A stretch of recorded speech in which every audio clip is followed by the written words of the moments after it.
music lovers, and welcome to the Woodshed. This week we had something really cool happen in the guitar community. I've got a good friend named Josh Smith. Josh is a fabulous blues player, and he and I have done a gig or two together, most recently in Anaheim at the big NAMM show shindig that we threw down.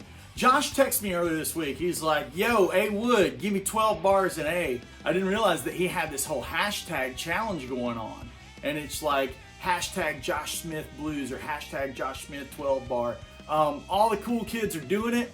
I had seen Ariel do it, and I had seen Joey Landreth, and now Joe Bonamassa is on it, so on and so forth. A lot of really, really cool players. So Josh texts me, he goes, Wood, give me one, give me a 12 bar. So I was like, okay, cool. I'll set up my little iPhone, and I knocked back one. After kind of putting a couple of ideas together, I was like, yo, this will be good. I like it. And I didn't realize you guys would dig it as much as you had. I had a lot of messages and a lot of really, really kind words. Thank you guys for that. A lot of people were asking me to break it down. Somebody said, hey, this 12-bar challenge should be this week's episode of The Woodshed. I was like, man, that's a great idea. But first, I'm just going to play the video that I posted on Instagram. So roll it. Josh Smith 12 bar in the key of A.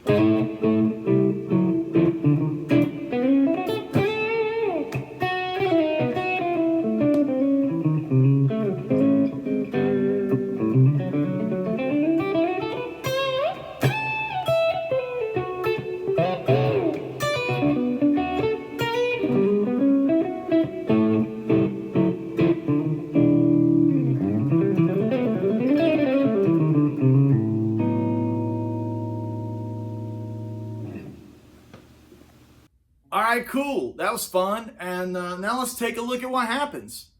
Alright, so first and foremost, I kind of kick it off with an idea of the back end of a previous round of blues, right? A 12 bar is 12 measures of a blues progression, right? I started mine with this kind of idea where you hear a blues player, maybe bass player play. And on top, all I did was play some double stops, right? What this is you start on the root, and you walk down root to 7, and then a couple of chromatic notes, right? And then walk up from the 4, flat 5, 5, right?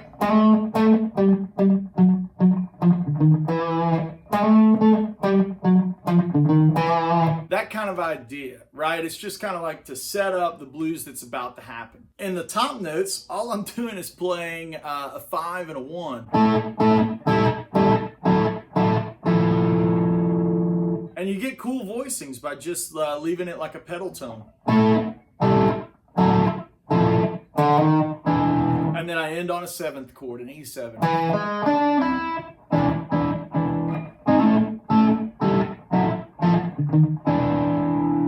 In the right hand, I'm using some hybrid playing to just play the bass line that I want, right? And then the pedal tones up top.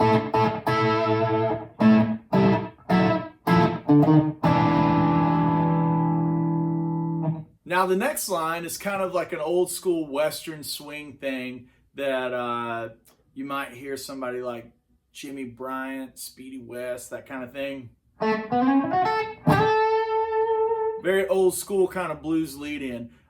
Basically, I'm just framing the A major triad.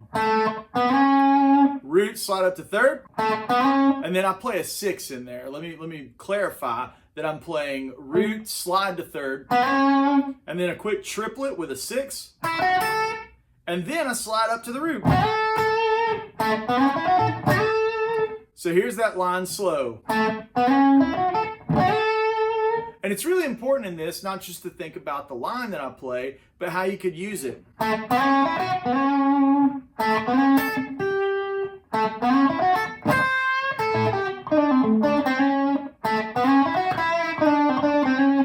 Remember that there's a lot of meat and potatoes that you can use in your own improvisations and your own lines by just grabbing some little moments from this stuff and applying it to your playing. So moving forward, the next lick is kind of fun, right? It's something in that almost bebop, almost a jazz bow, but still very much a Western swing kind of vibe. So here's that Western swing kind of lick. There's gonna be a lot of things that happen. There's a 6, and then we're gonna slide down to that flat 5.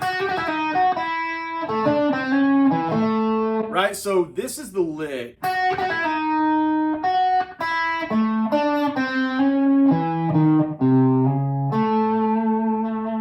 And outside of just memorizing the lick, let's look at the intervals that are happening here. I'm seeing the A chord. I see a 6, 7, 5, flat 5. And I'm just using a little slur, a little jazz bow slur.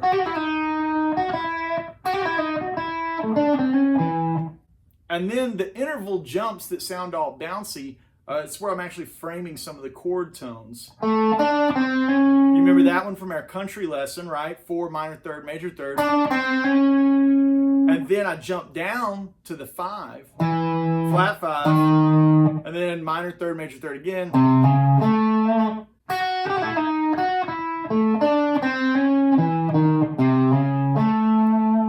And this kind of lick you hear me play a lot, where I'll play,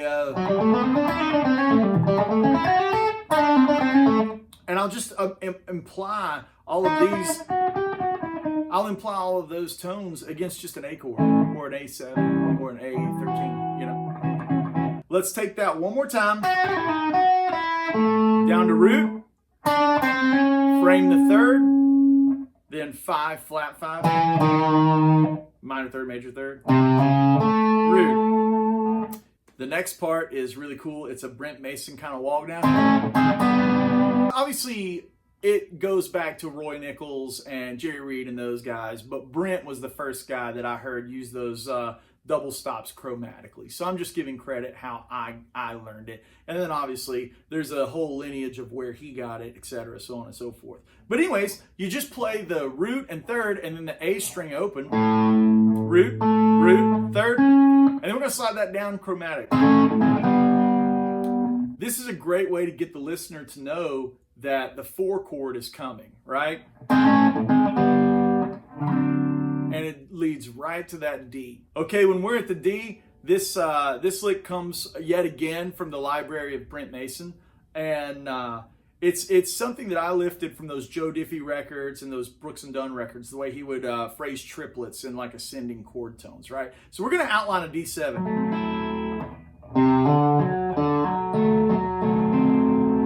That's the lick.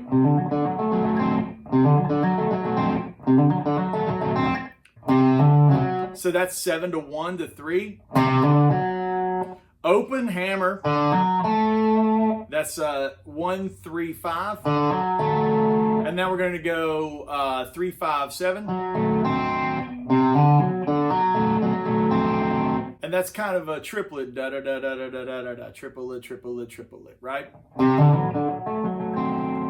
And I'm using hybrid picking. I'm hammering on to the first one, and then pluck, hammer, pluck, and then this is pick, pluck, pick. If I'm not mistaken, that's how I did it. And then I go all the way up, framing that D7, right?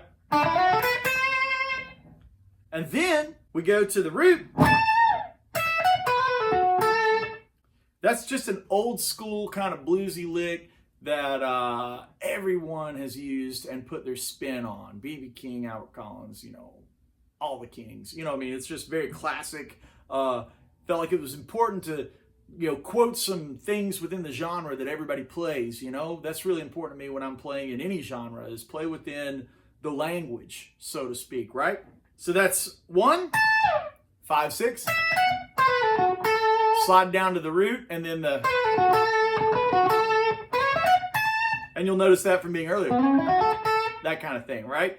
So we do the triplets. And we walk all the way up to the 7th chord. And then we're going to play the root, and then the blues lick, the blues quote.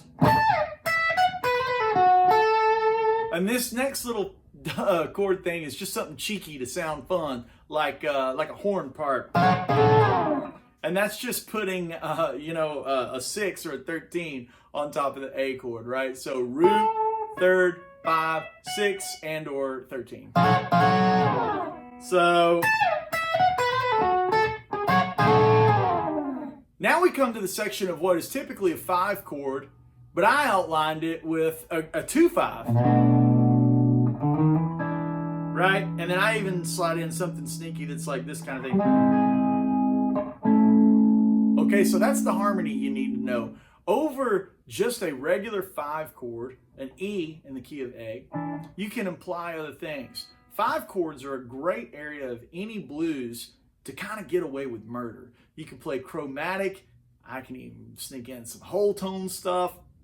You can really get out there and play outside and walk the dog on the 5 chord, right? So, and that's a musical term, walk the dog. That just means to play whatever you want. That's not a musical term, I just made that up. So now we're gonna talk about that 2-5, that outline that I made. I'll start with a pull off on the minor third of the B minor chord. It's kind of like this downward arpeggio. So, and then right back up to the 7th. So you go down, right? And you got to swing it. Remember, in the rhythm, you've really got to swing it. Okay, when we play over that 2 chord, I'm going to outline the 2 minor in triplets. And then I'm going to slide up and do some voice leading around this kind of augmented thing. Right? I'm implying all of this with just this lick. So I'm implying this sound with this lick. One more time. This lick's kind of weird because I'm playing kind of an augmented shape, and then I'm implying the augment going to the E to the A, right? So one more time, slow, and I'm just sweeping downward.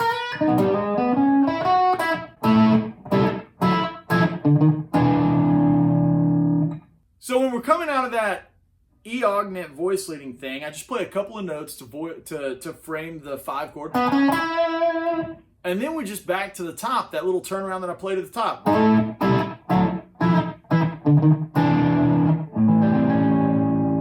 And that gets us out, right? So it's actually not as intense as it sounds. It's really all about swinging the rhythm and swinging the notes and putting some kind of swag in that rhythm. You got to remember, at least for me, when I'm playing with no accompaniment, I want to imply a strong sense of rhythm. You know what I mean? As if you can almost hear the band. And the same thing applies to harmony when you're trying to outline chord tones to where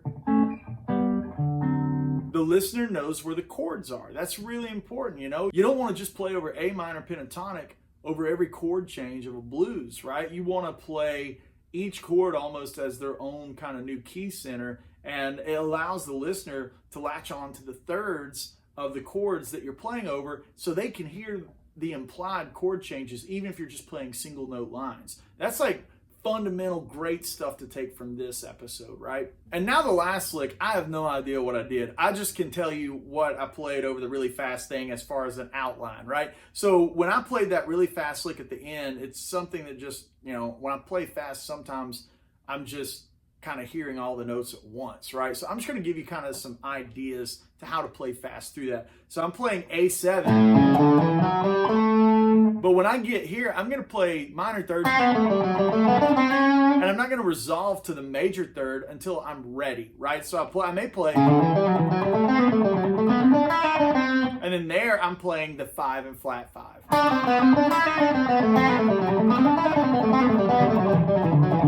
So basically, I'm just looking at all of that as like an A7 with a minor third, and that minor third stays minor until I'm ready to resolve the chord tones, right?